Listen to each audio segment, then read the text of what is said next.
Salam guru penggerak, saya Budi Santosa, selamat datang di channel saya. Ini adalah aksi nyata saya di modul 1.4 Budaya Positif Sekolah. Profil perkenalan, saya Budi Santosa SPD MPD, calon guru penggerak Angkatan 7 dari Kota Surakarta. Pengajar praktek saya adalah Bapak Sodik Purnomo SPD dan fasilitator saya adalah Ibu Dede Daryati MPD. Berikutnya adalah rancangan tindakan untuk aksi nyata saya, di mana latar belakangnya adalah murid tidak suka peraturan karena selama ini jika mereka melakukan pelanggaran, maka akan mendapatkan hukuman dan cenderung akan mempermalukan dirinya. Tujuan dari aksi nyata ini ada dua. Yang pertama adalah menciptakan murid yang merdeka dan disiplin diri yang kuat. Yang kedua adalah menumbuhkan budaya positif di sekolah dengan meyakini nilai-nilai kebajikan universal. Kemudian tolak ukurnya adalah yang pertama, terbentuknya keyakinan kelas melalui kesepakatan kelas yang dilakukan oleh wali kelas dan siswa. Yang kedua, siswa mampu menerapkan dan menjalankan keyakinan kelas yang sudah dibuat bersama-sama. Lini masa tindakan atau langkah-langkah tindakan yang akan saya lakukan adalah yang pertama, menghadap kepala sekolah untuk menjelaskan pentingnya penanaman budaya positif dan keyakinan kelas di sekolah, serta meminta izin untuk mendiseminasikan bersama rekan guru. Yang kedua, mengumpulkan rekan guru untuk melakukan diseminasi pemahaman materi budaya positif, yaitu keyakinan kelas maupun segitiga restitusi. Yang ketiga, berkoordinasi dan berkolaborasi dengan wali kelas untuk membuat keyakinan kelas di masing-masing kelas. Yang keempat, memantau, merefleksi, dan mengevaluasi keyakinan kelas yang sudah dibuat. Dukungan yang diperlukan atau dibutuhkan, yang pertama adalah dukungan dari kepala sekolah, rekan guru, serta murid, agar tindakan yang telah disusun ini dapat dilakukan secara lancar dan menyeluruh. Yang kedua, sarana dan prasarana untuk menumbuhkan budaya positif di sekolah. Yang ketiga, orang tua dalam melakukan budaya positif di rumah. Berikut ini merupakan kegiatan diseminasi di sekolah mengenai pemahaman dan pengalaman budaya positif. Selamat menyaksikan. Terima kasih. Assalamualaikum warahmatullahi wabarakatuh. Salam. Terima kasih sebelumnya atas kerawuhan Bapak Ibu sekalian memenuhi undangan kami dalam diseminasi menumbuhkan budaya positif di lingkungan sekolah kita di SMP 27 Surakarta. Hal ini sebagai wujud aksi nyata kami sebagai calon guru penggerak Angkatan 7 dalam modul 1.4 mengenai budaya positif sekolah. Bapak Ibu yang saya hormati, sebelum saya memulai materi ini akan ada sambutan prakata dari kepala sekolah. Saya persilakan Bapak Bambang Sigit Pramana MPD.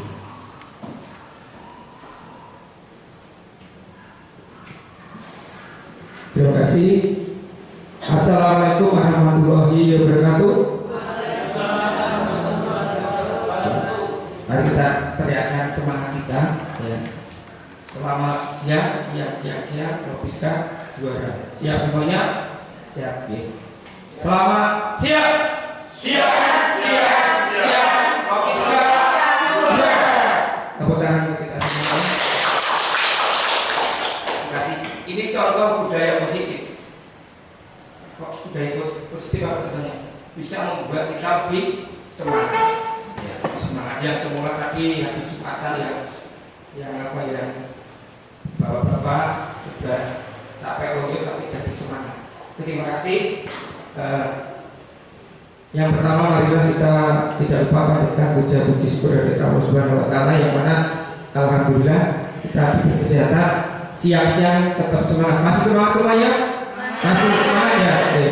Kemudian kami hormati ya, Bapak Ibu Guru SMP Negeri 27 Jakarta, khusus Pak Budi ya, Pak Budi itu alhamdulillah kebetulan menjadi calon guru penggerak angkatan yang ke-7. Tetap semangat ya Pak Budi ya. Dan saya doakan nanti untuk tugas-tugasnya bisa dikerjakan dengan lancar dan besok bisa lulus dengan nilai yang sangat memuaskan. Bapak Ibu semuanya, seiring berkembangnya zaman, setiap dekade satu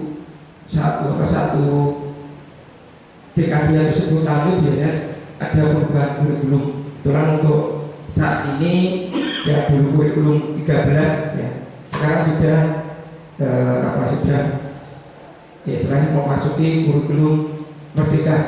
Walaupun kalau di sini ada kelas 8 dan kelas 9 yang masih memakai kurikulum 2013. Salah satunya kalau di kelas 7 adalah sudah kurikulum merdeka. Ya, banyak hal yang mungkin Bapak Ibu temui ketika penjenengan yang ajar kelas 7, banyak perubahan. Ya. Intinya ya, yang dulu guru sebagai pusat pembelajaran sekarang sudah berbalik. Sekarang pusat pembelajarannya terletak pada anak atau peserta didik, atau sekarang istilahnya murid, dan kita sebagai guru hanya sebagai fasilitator ya.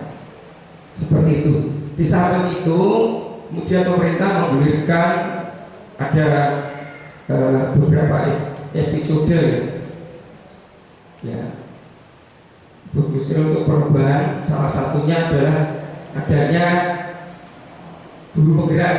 Di samping ada juga sekolah penggerak, di samping juga ada namanya pengajar praktek, ada fasilitator dan ada narasumber. Kebetulan di sini Pak Budi sebagai calon guru penggerak ya, dan kalau kita baca hari ini adalah diseminasi budaya atau penyebar luasan budaya positif di sekolah. Nanti silakan untuk Bapak Ibu bisa mengikuti dengan baik. Nanti kalau memang apa yang disampaikan oleh Pak Budi nanti bisa Anda terapkan di kelas Anda, itu bisa digunakan ya. Ketika ada orang merubah suatu sekolah ya, mungkin perlu proses, tapi minimal Anda bisa mengubah pola pembelajaran atau bisa menerapkan budaya positif di kelas Anda. Nanti yang lebih bagus lagi bisa diterapkan di sekolah budaya-budaya positif ya. Jadi silakan Pak Budi bisa memaparkan ya, dan saya berharap ya budaya positif yang akan disampaikan oleh Pak Budi nanti bisa juga tidak hanya ditularkan yang ada di sini, mungkin bisa ditularkan oleh guru-guru yang lain ya, dan menjadi budaya sekolah. Tidak hanya budaya kelas, tapi budaya sekolah. Kalau budaya sekolah berarti semuanya harus menjalankan atau mengikuti ya. Itu untuk hal-hal yang mungkin bisa menjadi catatan. Kemudian ini permohonan dari saya pribadi untuk semuanya guru, monggo kita majukan sekolah kita dengan mendapatkan budaya positif ya. Hal positif ya kaitannya untuk membangun ya. Kalau sekarang itu kan yang baru di istilahnya baru di dorong oleh pemerintah, yaitu pembentukan karakter siswa. Maka dengan budaya positif yang di sekolah nanti akan mengubah karakter siswa yang tidak baik. Bagi saya, ketika ada siswa yang agak tidak sesuai yang kita harapkan, itu bukan salah mereka. Mungkin karena dia di lingkungannya, di keluarganya, mungkin banyak hal-hal yang dia terima tapi tidak sesuai dengan norma-norma yang baik. Maka kita sebagai guru tugasnya adalah mendidik agar mereka menjadi yang baik. Guru yang hebat bukan mendidik orang yang siswa yang hebat menjadi lebih hebat, tapi bisa mendidik siswa yang berkebutuhan khusus, punya masalah menjadi hebat. Itu namanya guru yang hebat. Dan saya harapkan nanti lewat Pak Budi sebagai guru dan penggerak bisa menjadi pionir untuk menggerakkan sekolah kita yang 27 tidak harus selalu di belakang, 27 suatu saat harus di depan. Saya kira itu saja dari saya. Terima kasih sekali lagi. Saya ucapkan terima kasih sama Bapak Ibu guru semua yang sudah mengikuti acara pada siang hari ini, dan saya ucapkan selamat untuk bisa nanti memprestasikan Pak Budi ya. Semoga dengan keberadaan Anda, dan kemarin sudah ada yang sudah lulus Bu Esti sebagai guru penggerak. Pak Budi itu baru CGP, kalau Bu Esti GP, guru penggerak. di mana sekarang untuk jadi kepala sekolah itu harus syarat utama harus jadi guru penggerak. Apabila sekolah suatu daerah itu ada, tapi kalau memang daerah tersebut belum ada guru penggerak karena kebutuhan yang ambilnya tidak ada dari guru penggerak, ya seperti itu. Dan saya harapkan yang karena memang harus dari guru penggerak nanti Bu Esti, Pak Budi dan masih ada satu Pak Sartono, ya itu besok bisa menjadi calon-calon pemimpin, ya. Pemimpin pembelajaran di sekolah, jadi kepala sekolah atau pengawas. Saya kira itu dari saya, terima kasih. Wassalamualaikum warahmatullahi wabarakatuh. Jadi, Pak Piska, jaya, Piska, jaya, Piska, jaya, jaya, jaya. Terima untuk kita semua. Terima kasih. Terima kasih banyak Bapak atas perkataannya yang memotivasi kita untuk melaksanakan budaya positif di sekolah. Baik Bapak Ibu yang saya hormati, untuk persingkat waktu kita masuk saja langsung ke materi tentang menumbuhkan budaya positif di lingkungan sekolah.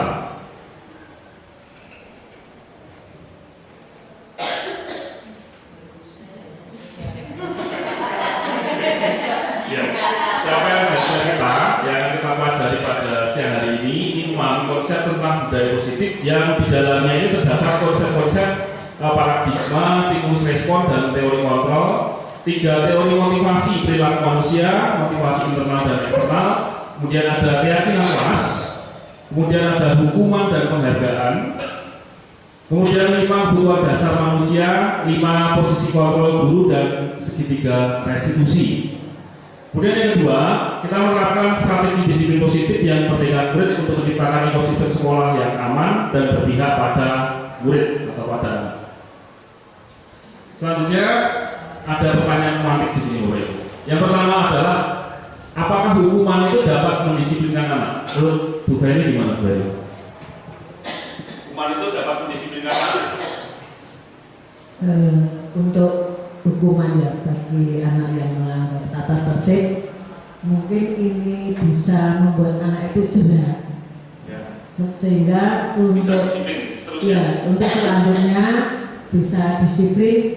Karena takut dengan aturan yang ada sanksinya tadi. Itu. Baik, terima kasih Bu Ferry. Nanti kita akan tahu jawabannya. Apakah hukuman itu dapat mendisiplinkan anak? Terus yang kedua, apakah hukuman dengan hal positif seperti membaca atau membersihkan halaman sekolah dapat mendisiplinkan anak? Menurut Bu Ferry bagaimana? Bisa. Oke. Terus yang ketiga, apakah memberi penghargaan dapat meningkatkan motivasi belajar anak? Bu Isti? Belum tentu. Bu Wahyu? Belum tentu.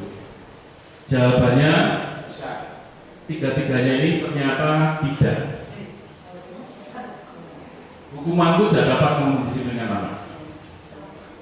Ya, ternyata tidak. Kenapa? Karena orang itu cenderung anak itu akan cenderung takut terhadap hukuman, sehingga dia melaksanakan disiplin itu hanya sebatas untuk menghindari hukuman. Itu apa? Terpaksa. Dia terpaksa untuk melakukan peraturan itu tidak dengan kesadaran dirinya sendiri. Yang kedua juga sama. Apa hubungan dengan hal positif membaca atau membersihkan halaman? Membaca dengan terpaksa karena dihukum. Saya terpaksa membaca. Nah dipaksa saya tidak ada. Nanti kita akan pelajari namanya motivasi internal. Terus membersihkan halaman. Paksa nyapu itu karena dihukum dia tidak dengan sadar sendiri nyapu ya sah-sah ya. Memberi penghargaan juga tidak dapat meningkatkan motivasi belajar. Karena apa? Dia akan tergantung pada penghargaan. Kalau tidak ada penghargaannya dia tidak akan tidak mau. Nah gitu. Jadi nanti kita pelajari. Betul ya. Selanjutnya Bapak Ibu, disiplin positif dan nilai-nilai kebajikan universal. Nah, di sini apa sebenarnya makna disiplin itu? Disiplin itu berasal dari bahasa Latin disciplina, yang artinya itu adalah belajar.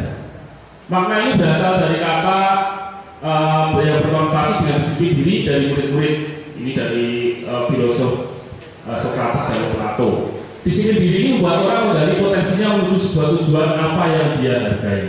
Jadi disiplin itu sebenarnya adalah dari diri sendiri sebenarnya, belajar dari diri sendiri. Namun dalam budaya kita makna kata disiplin ini berubah, ya, berubah artinya menjadi sesuatu yang dilakukan seorang pada orang lain untuk mendapatkan kepatuhan. Jadi memaksa orang lain untuk patuh terhadap kita. Ya, sebenarnya makna disiplin itu bukan itu, belajar dari diri sendiri. Tapi lambat laun, ya, pengertian itu berubah menjadi ini tadi, ya. Kecenderungan umum adalah menghubungkan kata disiplin itu dengan tidak nyamanan. Jadi orang melakukan peraturan dengan terpaksa, sebenarnya. Bukan dengan apa yang kita hargai atau pencapaian suatu tujuan yang mulia. Ya. Jadi ini. Kemudian, Bapak Ibu, nilai kebajikan universal adalah sifat-sifat manusia yang merupakan tujuan mulia yang ingin dicapai setiap individu. Nilai-nilai tersebut bersifat universal dan lintas bahasa, suku bangsa, agama maupun latar belakang. Setiap perilaku perbuatan memiliki suatu tujuan. Ini menurut Dr. William Glasser pada teori kontrol tahun 1984. Dengan mengkaitkan nilai-nilai kebajikan yang diyakini, seorang maka motivasi intrinsiknya akan terbangun sehingga menggerakkan motivasi dari dalam untuk mencapai tujuan mulia yang diinginkan. Diary Gossen tahun 98. Selanjutnya, Bapak Ibu, teori motivasi, hukuman, penghargaan, dan restitusi. Nah, teori motivasi perilaku manusia. Jadi motivasi manusia itu ada 3 macam di sini, ya. Ada motivasi eksternal, juga motivasi internal. Tujuan disiplin positif. Yang pertama, ini untuk menghindari ketidaknyamanan. Ini motivasi dari luar, ya. Untuk menghindari ketidaknyamanan atau hukuman. Nah, ini pertanyaannya ini, apa yang akan terjadi bila saya tidak melakukannya? Hukum. Ya. Jadi motivasi eksternal. Jadi dia melakukan patuh terhadap peraturan karena apa? Menghindari namanya hukuman. Ya. Terus yang kedua, ini juga eksternal juga, penghargaan untuk mendapatkan imbalan dari orang lain atau institusi. Apa yang akan saya dapatkan apabila saya melakukannya? Aku melakukan itu, saya dapat apa? Nah, ini karena imbalan, berharap imbalan. Ya. Selanjutnya yang ketiga, nah ini untuk menghargai diri sendiri. Ini motivasi internal, budaya disiplin positif. Saya akan menjadi seperti apa bila saya melakukannya? Ya. Contohnya seperti ini, Bapak Ibu. Kita memakai helm ketika naik kendaraan bermotor. Tujuannya untuk keselamatan. Itu kalau internal, betul tidak, Bapak Ibu? Tapi kalau eksternal, biar orang ketangkap polisi. Nah, itu berarti itu motivasi yang eksternal. Tapi kalau keselamatan diri, sekarang ini COVID PPKM sudah dicabut. Beberapa orang masih pakai masker. Nah, ditanyai apa motivasi Anda pakai masker? Nah, keselamatan. Tapi ada juga yang waktu dulu pakai masker terpaksa, jadi sumpah. Nah, itu karena apa? Motivasi eksternal. Nah, ada juga yang kesadaran saya takut kena COVID dari pasar kono. Jadi itu motivasi eksternal. Tapi ada juga yang belum masuk ke paksa itu, ya itu motivasi eksternal. Nah, selanjutnya boleh. Oke, Pak Teman ya Pak. Siap. Terima kasih banyak. Selanjutnya Bapak Ibu, apa itu merdeka? Menurut Ki Hajar Dewantara, merdeka itu artinya tidak hanya terlepas dari perintah, ya, akan tetapi juga cakap buat pemerintah diri sendiri. Jadi namanya merdeka itu tidak terlepas dari perintah penjajah, tapi juga cakap dalam mengatur atau memerintah diri sendiri. Ini menurut buku Ki Hajar Dewantara, Pikiran Konsepsi Keperadaban Sikap Merdeka, catatan 5 2013 halaman 469. Selanjutnya Bapak Ibu, nah ini dihukum oleh penghargaan. Tadi sudah kami sampaikan di depan, penghargaan itu ternyata menghukum. Bahwa penghargaan itu berlaku sama dengan hukuman. Dalam arti meminta atau membujuk seorang melakukan sesuatu untuk memenuhi suatu tujuan tertentu dari orang yang meminta atau membujuk. Ini kok mau beras, kok tak apai? Nah, tidak diopai, berangkat tak? Nah itu kan sehingga penghargaan itu menghukum, ya menghukum seorang untuk tidak melakukan hal yang baik, ya. Dorongannya eksternal, ya penghargaan itu, dan akan ada faktor ketergantungan. Jadi kalau tidak dikasih penghargaan, ya tidak akan berhasil. Beberapa dampak dari pemberian penghargaan ini ada beberapa: pengaruh jangka pendek dan jangka panjang. Penghargaan yang menghukum, penghargaan ini mengurangi ketepatan, penghargaan yang tidak efektif, penghargaan merusak hubungan. Kemudian ada penghargaan itu menurunkan kualitas, penghargaan mematikan kreativitas, penghargaan mengurangi motivasi intrinsik. Ini sebenarnya masing-masing ada penjelasannya, cuma saya persingkat saja. Nanti kan Bapak Ibu pengen saya, ya, supaya paling singkat waktu. Ya, betul. Nanti perlu saya share ke dinas, itu dinas. Selanjutnya untuk program kebajikan atau apresiasi. Ini kita memberikan apresiasi ke murid, bukan penghargaan. Apresiasi itu berupa bentuk perhatian, ya. Jadi supaya anak tidak tergantung pada penghargaan. Dalam memberikan apresiasi atau pengakuan ini perlu diingat beberapa hal. Satu, memberi pengakuan secara khusus, ya. Terus beri pengakuan secara pribadi ke anak. Kemudian beri pengakuan kepada semua murid secara bergantian, satu-satu. Kemudian beri pengakuan secara konsisten. Jangan ini si A beri apresiasi pada melakukan hal yang sama, di E yang si B tidak. Nah ini harus konsisten. Terus fokus pada proses. Selanjutnya contoh pengakuan atau apresiasi kebajikan. Situasinya seperti ini. Pada saat anak ini menolong murid baru, murid yang murid baru ya, terus dijak berteman, dikacani. Nah ini kita beri apresiasi. Kemarin itu kamu saya perhatikan rasa empati ini besar. Nah itu kita memberi perhatian itu. Berarti anak itu melakukan hal yang baik itu diapresiasi.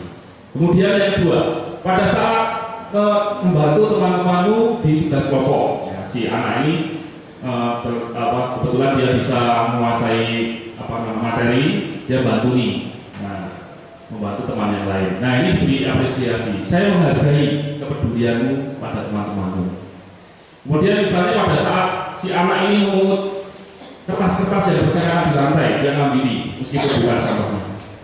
Terima kasih untuk merasa tanggung jawab. Nah ini berarti anak merasa diperhatikan. Ya. Selanjutnya Bapak Ibu, tidak dulu. Nah ini saya mau tanya Bapak Ibu. Ini ada beberapa kasus di sini.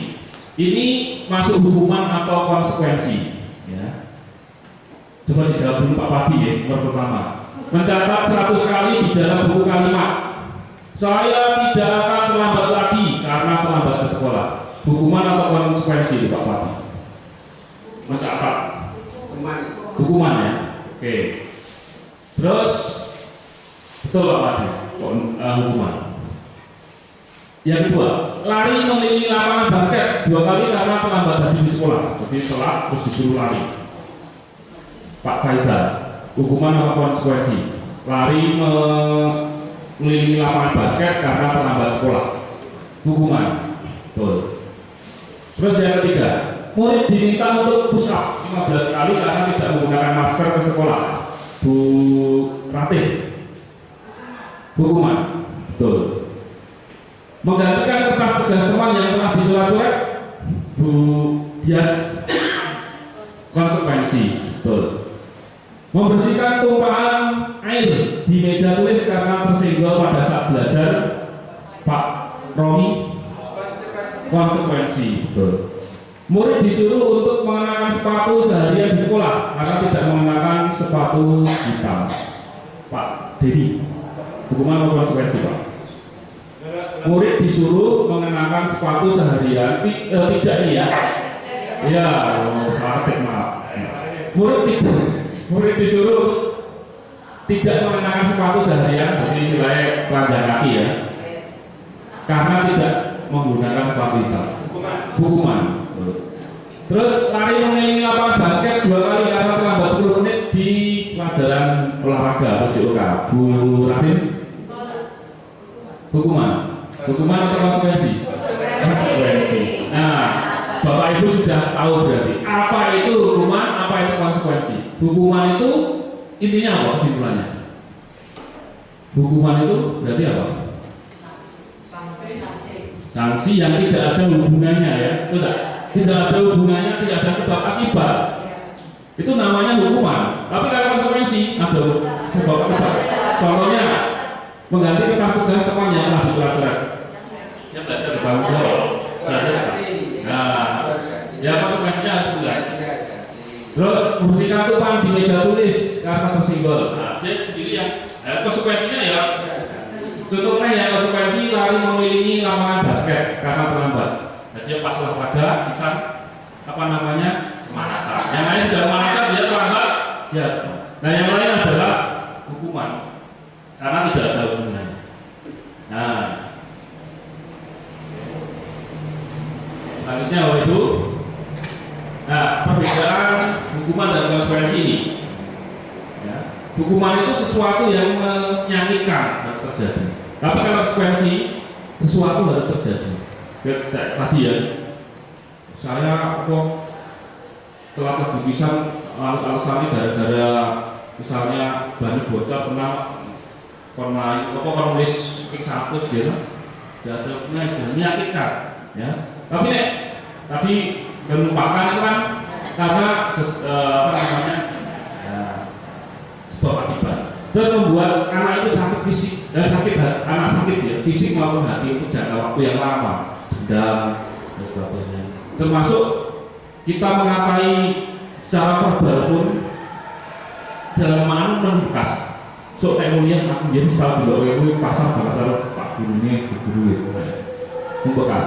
Tapi kalau konsekuensi kan, saya berarti saya harus ini ya. Ini namanya konsekuensi. Terus anak membaca kedisiplinan. Kalau anak itu hukumannya itu tidak ada hubungannya, itu akan peraturan itu malah jadi istilahnya kayak momok ya.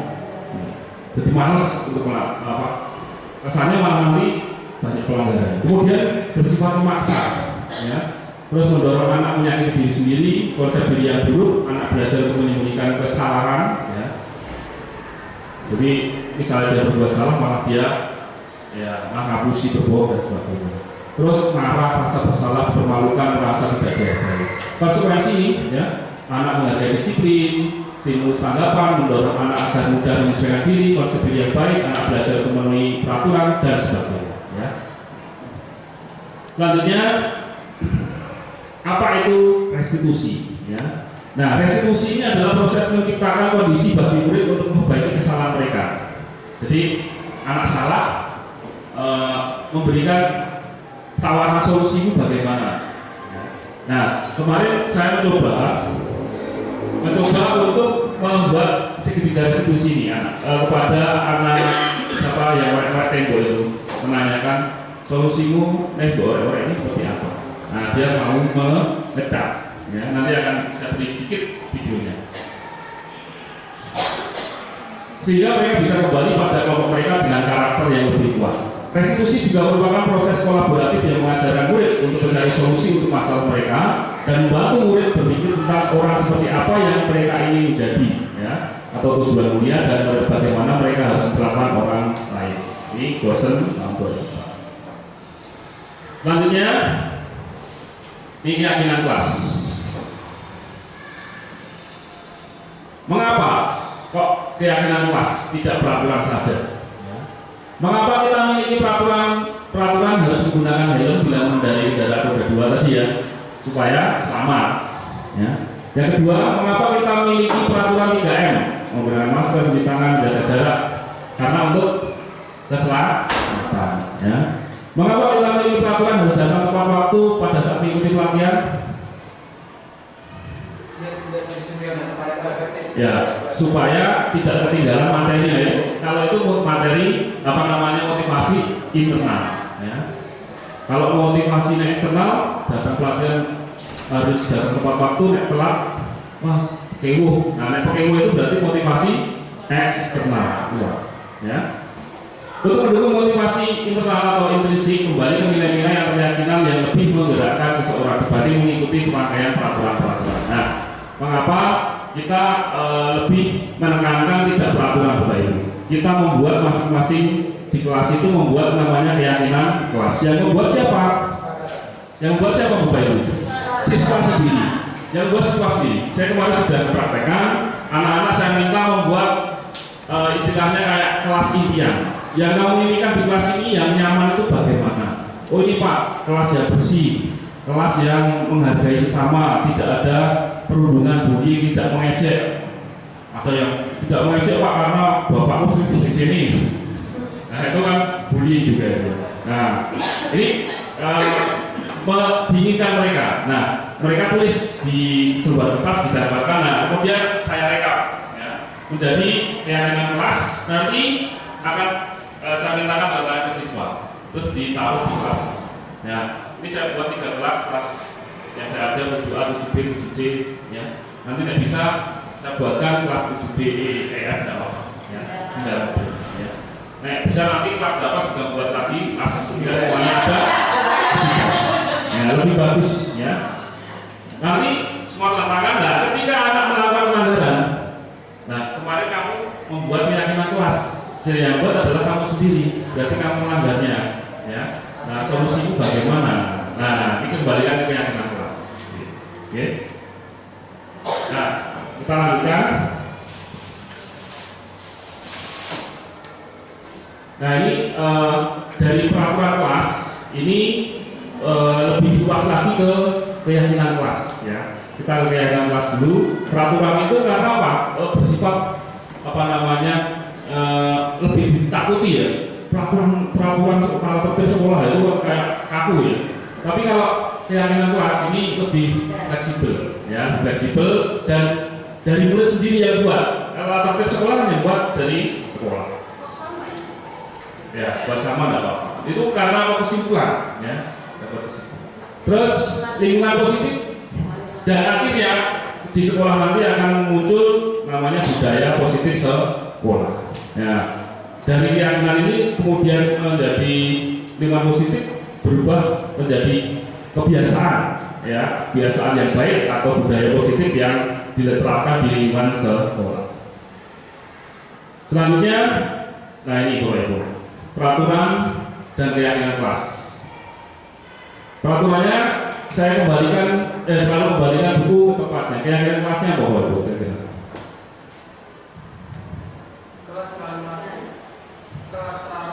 Kelas selalu lagi. Selalu kembalikan buku ke tempatnya. Misalnya buku perpustakaan yang ini dibaca, kembalikan.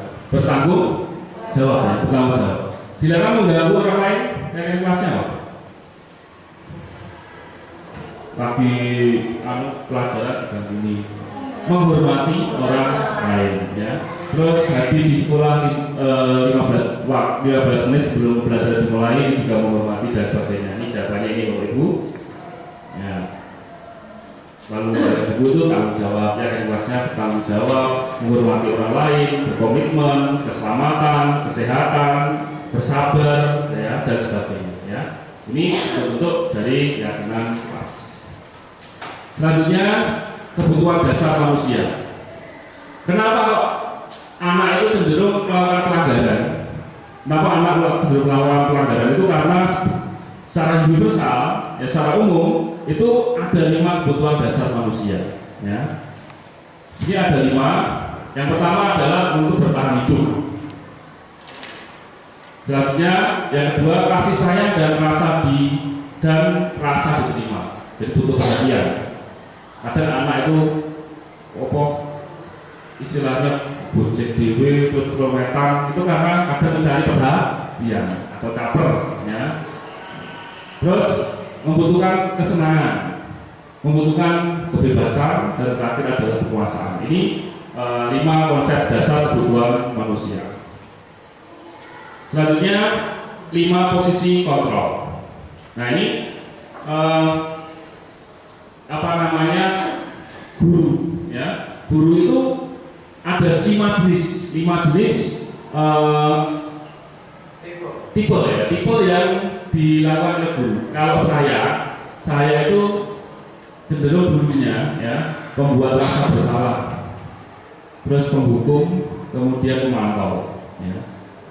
Nah, nek Bapak Ibu silakan koreksi sendiri. Ya, yang mana? Contoh, ini guru berbuat. Guru yang menghukum itu menghadik, menunjuk-nunjuk, menyakiti, menyindir. Nah, ini ya. Terus kalau buat rasa bersalah, seharusnya itu kamu gini, ya.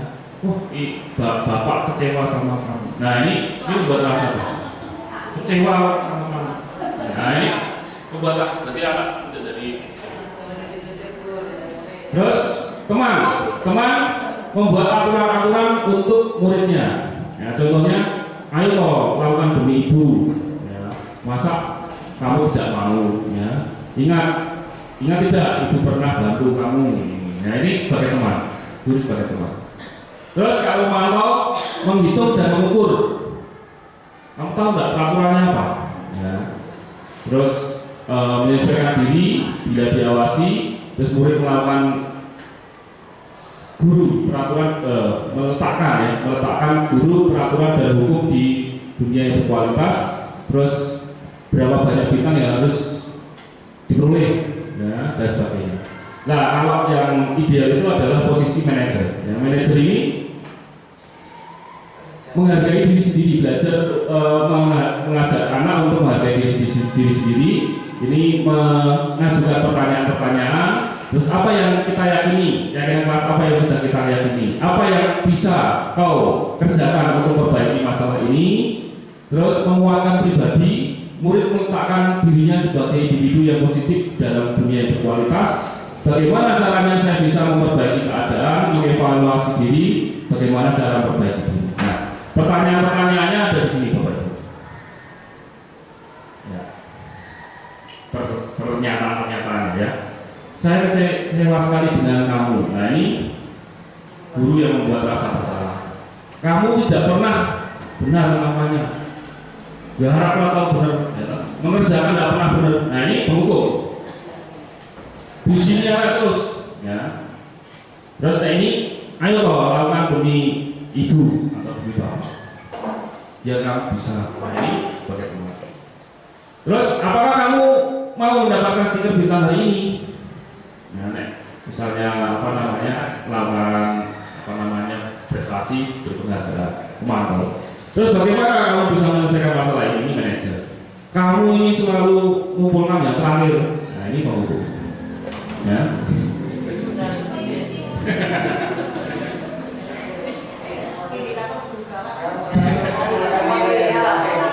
Nah ini namanya segitiga diskusi, Bapak Ibu. Ini ada menstabilkan identitas, kemudian validasi tindakan yang salah, ada menanyakan keyakinan. Kalau menstabilkan identitas itu setiap orang pasti pernah melakukan kesalahan. Kamu bukan satu-satunya yang pernah melakukan ini. Saya juga pernah, Bapak juga pernah melakukan ini. Ya. Terus validasi tindakan yang salah ini kamu tentu punya alasan. Kok nyuret-nyuret? Kemarin saya tanya, bisa nggak Pak? Nah, itu ada alasan. Ngopo orang hijau? Ya, ikut-ikutan kemana? Itu ada alasan. Ya. Adakah cara yang lebih efektif untuk mendapatkan apa yang kamu butuhkan? Apa daripada orang-orang kira-kira apa yang lebih positif apa? Kebanyakan anak sendiri. Ya. Dia sebenarnya tahu anak itu orang hijau tipek itu tahu salah. Ya. Terus menanyakan keyakinan, nilai-nilai apa yang sudah kita sepakati? Kemarin kita nulis sama-sama, ya, tanyakan lagi. Anak-anak keyakinan, ini. Kamu ingin menjadi orang seperti apa? Ya, ini contoh-contoh pertanyaan dalam segitiga restitusi. Ya. Nah ini contoh menstabilkan identitas ini. Untuk membuat anak yang merasa gagal ini karena berbuat salah menjadi positif terhadap dirinya. Dia tidak merasa disalahkan dan dipojokkan. Guru berkata, berbuat salah itu hal yang manusiawi, tidak ada manusia yang sempurna. Bapak Ibu juga berbuat salah. Kita pasti bisa menyelesaikan masalah ini. Bapak Ibu tidak tertarik mencari tahu siapa yang benar, siapa yang salah. Bapak atau Ibu lebih tertarik untuk menyelesaikan masalah. Kalau kamu menyalahkan diri sendiri terus-menerus, bisa apakah kamu bersikap baik pada dirimu sendiri? Ini menstabilkan identitas, distabilkan dulu supaya anak tidak merasa bersalah. Terus yang kedua, memvalidasi kebutuhan atau memvalidasi tindakan yang salah tadi. Guru berkata, kamu bisa saja melakukan hal yang buruk, tapi kamu tidak akan melakukannya kan? Kamu pasti punya alasan mengapa melakukan itu. Apa yang penting bagi kamu melakukan ngorek-ngorek meja misalnya. Terus kamu boleh tetap berusaha menjaga sikapmu, tapi tambahkan sikap yang lain yang baru. Maukah kamu belajar cara lain untuk mendapatkan yang kamu butuhkan tanpa harus memukul? Apakah kamu bisa melakukan dengan lebih baik besok lagi? Ini validasi tindakan yang salah. Yang terakhir adalah menanyakan keyakinan. Apa nilai yang kita percaya di kelas atau sekolah kita? Nilai universal apa yang telah kita sepakati? Kelas yang ideal itu seperti apa? Kamu ingin jadi anak seperti apa? Apa yang kamu rasakan ketika melakukan itu? Kamu jadi orang yang seperti apa? Ya. Nah ini disiplin positif. Ini memenuhi tadi yang sudah kami sampaikan kepada Ibu. Ini ada makna disiplin tadi. Kemudian ada teori motivasi. Kemudian ada 5 posisi kontrol. Terus kemudian ada 5 kebutuhan dasar manusia. Kemudian ada nilai-nilai basic yang universal, keyakinan kelas, ada segitiga restitusi. Ya. Nah, demikian Bapak Ibu yang bisa kami sampaikan. Terima kasih atas kehadiran dan perhatian Bapak Ibu sekalian. Mohon maaf apabila waktunya saya ganggu. Seharusnya Bapak Ibu bisa istirahat, bisa pulang, tapi bisa memenuhi undangan kami. Demikian Bapak Ibu, diseminasi budaya positif sekolah dari calon guru penggerak angkatan 7 dari Surakarta. Saya atas nama pribadi dan Pak Saptono Ekskor NPD mengucapkan terima kasih. Nanti Pak Saptono ganti ya Pak. Nanti minta dukungan juga kepada Bapak Ibu. Demikian Bapak Ibu, terima kasih banyak atas perhatian Bapak Ibu. Ya? Besok ya. Nah, kami capek. Demikian saya akhiri. Wassalamualaikum warahmatullahi wabarakatuh.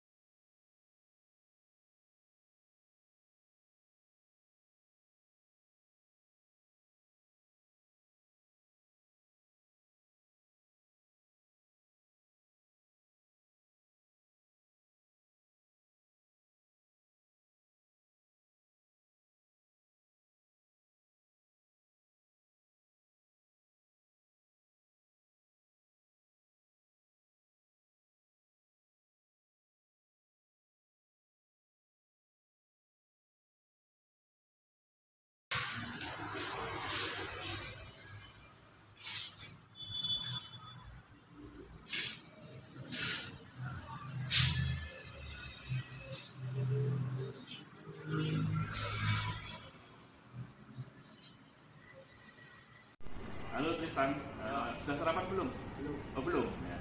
Kamu panggil Pak Budi tahu ya? Kenapa kira-kira? Tidak tahu ya. Nah, ini Tristan, kemarin itu ada coretan di lantai 3 di kamar mandi. Terus kemudian Pak Budi lihat TV, ternyata Tristan di situ yang coret-coret. Nah, kamu mengakui nggak? Kalau yang mencoret kamu mengakui ya? Ya. Kenapa kira-kira kamu coret-coret tembok pakai pilok? Iseng Pak. Iseng ya? Iseng gimana? Kalau dapat pilok dari mana? Dari rumah teman. Dari rumah teman. Kamu bawa ke sini, terus kamu coret-coret gitu ya? Oh. Ini coret-coret tembok itu menurut kamu kenapa salah? Salah. Wajar atau tidak? Tidak. Coba salah. Wajar. Ya, Pak Budi pun pernah berbuat salah, misalnya mencoret-coret juga sama. Kalau Pak Budi dulu tidak mencoret-coret tembok, tapi coret-coret bisa, ya, bisa. Itu karena ya iseng juga. Ya. Tapi Pak Budi tahu itu salah dan tidak akan diulangi. Nah, gini, Pak Budi memanggil Tristan di sini bukan mencari yang salah kamu, terus menyalahkan kamu, tapi untuk mencari solusi bersama. Jadi untuk mencari solusi bersama, bagaimana tembok yang semula bersih, terus kamu coret-coret bisa bersih kembali. Ya, nah ini Kamu masih ingat nggak keyakinan kelas kita yang kita sepakati beberapa bulan yang lalu? Apa? Menjaga apa? Dan merawat lingkungan sekolah. Ya, lingkungan sekolah dan lingkungan kelas ya. Kita menjaga sarana prasarana semua yang ada di sekolah ini kita jaga, kita rawat ya. Nah, gini, setelah ada coretan itu, kira-kira kamu bisa memberi solusi nggak? Gimana solusinya? Ngecat ulang ya. Ngecat ulang sambil diamplas dulu ya. Sebelumnya diamplas terus baru dicat. Nah, terus catnya uangnya dari mana? Nabung. Kamu sudah ada uang di tabungannya. Nah, rencana kapan kamu akan mengecat ulang? Besok ya. Ya. Besok jadi kamu membawa cat, kamu beli dulu, nanti pulang sekolah membeli cat, membeli kuas, ya, membeli amplas, kamu amplas dulu ya. Terus kemudian kamu cat, ya. Terus dikembalikan seperti semula, tidak ada coretan-coretan lagi. Gitu ya. Nah, kamu berjanji ya, besok akan melakukan. Nah, besok lain waktu akan berjanji lagi tidak akan coret-coret enggak? Janji ya, tidak akan coret-coret dimanapun, tidak hanya di sekolah, tapi juga di luar ya. Misalnya ada tembok nganggur, kamu coret-coret ya. Nah, itu boleh enggak? Tidak boleh ya, tidak boleh. Nah, Pak Budi senang kamu sudah pertama mengakui kesalahan, terus berjanji ya, berjanji akan mengecat ulang ya, menutup coretan yang kamu lakukan itu. Dan Pak Budi yakin Tristan itu akan menjadi anak atau pribadi yang bertanggung jawab, pribadi yang lebih baik di masa mendatang. Gitu ya. Oke ya. Ya, terima kasih Tristan, pas dulu. Ya.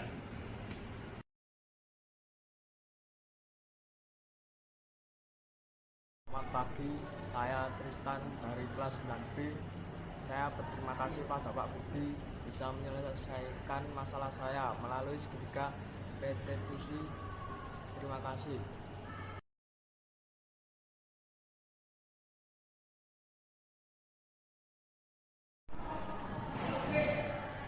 Sudah selesai anak?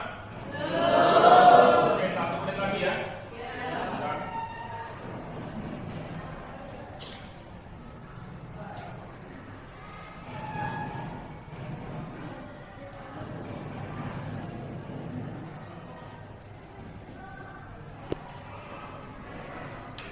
Ya.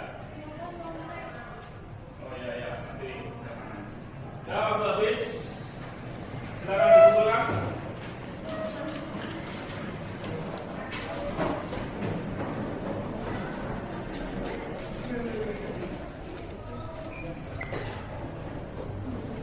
Kalau sudah mengumpulkan, silakan kalian istirahat 15 menit ya. Nanti masuk ke kelas kembali. Kok beda? Emang kenapa sih orang ngomong curang dari jabat? Emang kenapa orang yang lainnya jujur kan harus nyopet? Gak boleh jujur nih, ya kan? Iya, Pak, ada Pak. Nyopet, Pak. Sudah, dulu. Nanti istirahat, semuanya sudah istirahat, kamu ke ruang saya ya. Ya, dulu.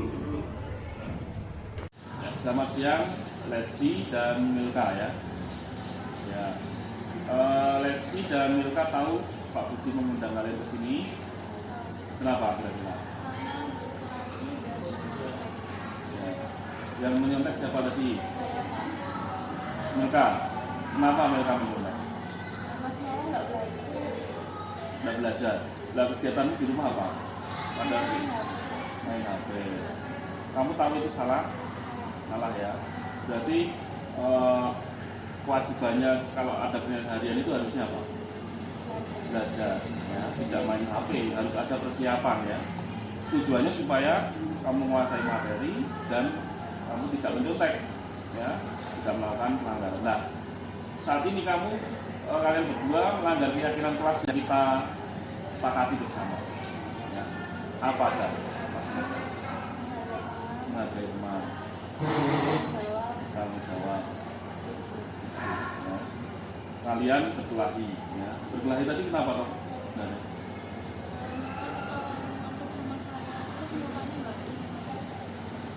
kamu lapor ke saya tadi, terus tidak terima,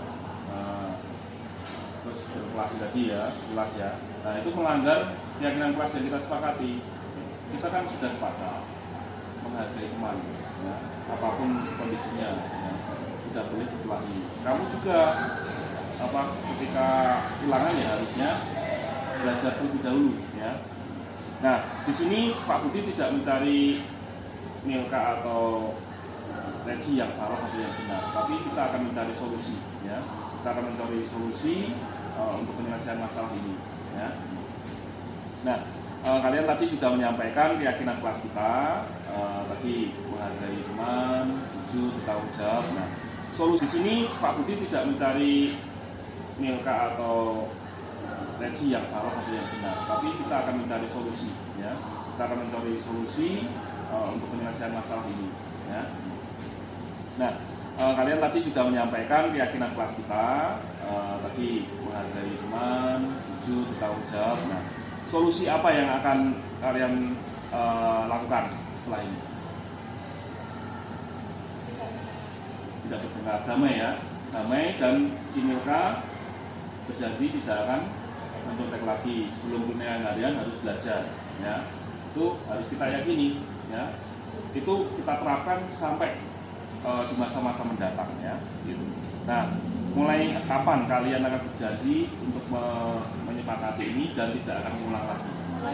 Mulai hari ini ya, berjanji ya, berjanji tidak akan berkelahi lagi, tidak ada dendam lagi ya.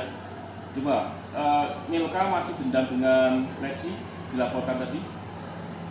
Tidak ya, berdamai ya. Reci juga mau berdamai dengan Milka ya, silakan salaman dulu. Ya. Nah, sekarang sudah damai, kalian sudah berjanji tidak ada dendam, dan Pak Budi yakin kalian dari kasus ini belajar ya, belajar untuk menjadi pribadi yang baik kedepannya, pribadi yang baik, yang bertanggung jawab, jujur, ya, menghargai teman, menyayangi teman, ya, apapun kondisinya, dimanapun kamu berada. Itu ya. Terima kasih kalian sudah mau diundang ke sini untuk menyelesaikan masalah. Silakan nanti setelah ini kalian boleh istirahat kembali. Ya, terima kasih. Selamat pagi, saya Leslie dan saya Milka dari kelas 9E. Saya ingin berterima kasih kepada Pak Budi karena telah menyelesaikan masalah kami melalui segitiga restitusi. Dan kami telah menyelesaikan masalah kami dengan solusi kami sendiri. Terima kasih Pak, terima kasih Pak Budi.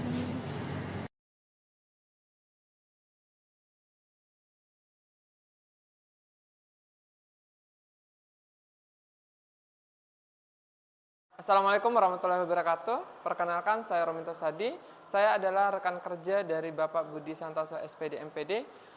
Di sini saya akan memberikan testimoni tentang diseminasi yang sudah disampaikan oleh Pak Budi Santoso tentang budaya positif.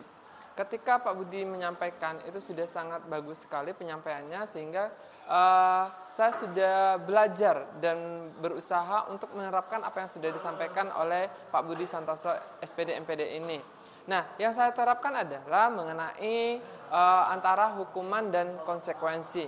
Ketika saya sebelum mendapatkan diseminasi dari Pak Budi Santoso, saya masih sering melaksanakan atau melakukan yang dinamakan dengan hukuman, karena waktu itu saya belum mengetahui apa perbedaan antara hukuman dan konsekuensi. Tetapi ketika sudah mendapatkan diseminasi dari Bapak Budi Santoso SPD MPD, saya berusaha untuk tidak melakukan penghukuman lagi terhadap siswa, tetapi membuat kesepakatan kelas sehingga ketika siswa melakukan kesalahan, maka saya memberikan konsekuensi yang sudah kami sepakati bersama anak-anak semuanya. Dengan adanya konsekuensi ini, bukan melaksanakan hukuman, anak-anak menjadi lebih tertib. Malah ketika saya melakukan hukuman, malah mereka melakukan kesalahan yang sama, melakukan kesalahan yang sama. Tetapi ketika saya memberikan menyepakati bersama siswa, mereka melakukan kesalahan apa, terus konsekuensinya apa, dan ketika mereka melakukan kesalahan, kemudian saya memberikan konsekuensi yang sudah kami sepakati, malah kesalahan-kesalahan atau pelanggaran-pelanggaran yang dilakukan oleh siswa jauh sekali berkurang, sehingga sekarang hampir tidak ada siswa melakukan kesalahan-kesalahan yang sama. Seperti itu testimoni dari saya. Lebih dan kurang saya ucapkan mohon maaf. Terima kasih. Assalamualaikum warahmatullahi wabarakatuh.